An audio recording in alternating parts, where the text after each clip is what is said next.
With the all-important June acreage report behind us, we have a better idea of what to expect for U.S. grain production this year. But that doesn't mean that farmers won't continue to face risks as we head into the latter part of the growing season and then the fall harvest. Angie, as we start with the acreage report, were there any surprises, and what do you think the key driver was for planting decisions? Definitely, hands down, biggest surprise would have been soybean acreage coming in below the low end of pre-report estimates.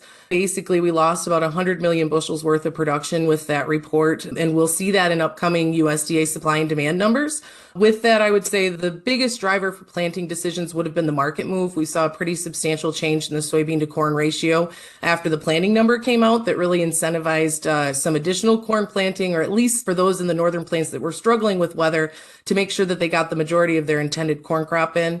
We'll see an updated USDA survey on planted acreage in August, but for now, we're going to have to play where the ball lies, and that was a much lower than anticipated June number, and definitely a surprise for a lot of folks. You're right, Angie. 2.2 million acres lost in combined corn and soybean acreage was a surprise. Tim, as farmers found themselves having to adjust for high input costs and then the wet spring hit, what kind of trading activity stood out in terms of you and the acreage report? Dan, this is the second year in a row that we've seen a very big uptake in short-dated options, particularly short-dated new crop options with producers.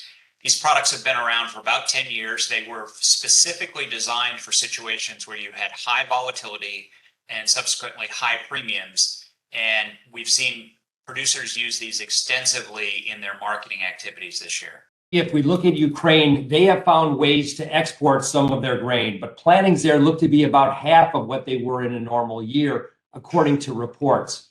But we also saw delayed spring wheat plantings across the upper Great Plains due to weather. Is there any room in the U.S. or others to fill the gap that was left by diminished Black Sea exports?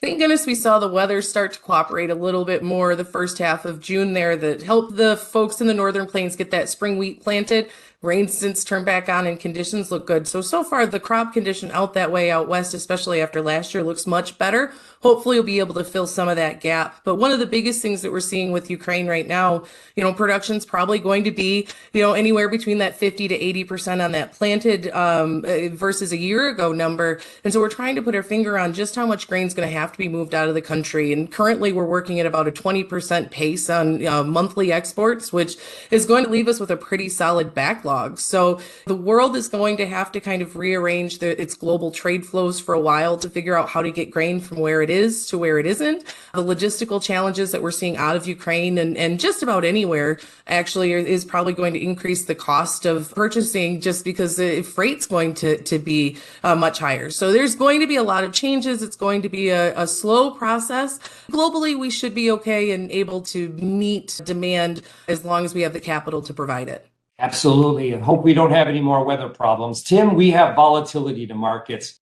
What do you expect as we get closer to fall, and how does this year's volatility compare to recent years? Yeah, it has. Historically, you can always watch a pattern in volatility. Volatility tends to dampen in the winter and then start to, increase as we start to plant and as the crop starts to develop.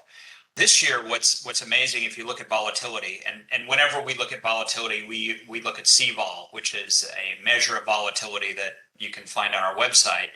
This year, we spiked volatility at over 60 on the CVol scale in February with all the events in the Ukraine, which was completely against the cyclical pattern.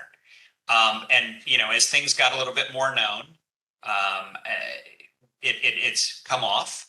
It dropped down into the 30 range, but now you're seeing that seasonal climb again. I think right now it's a little bit over 45.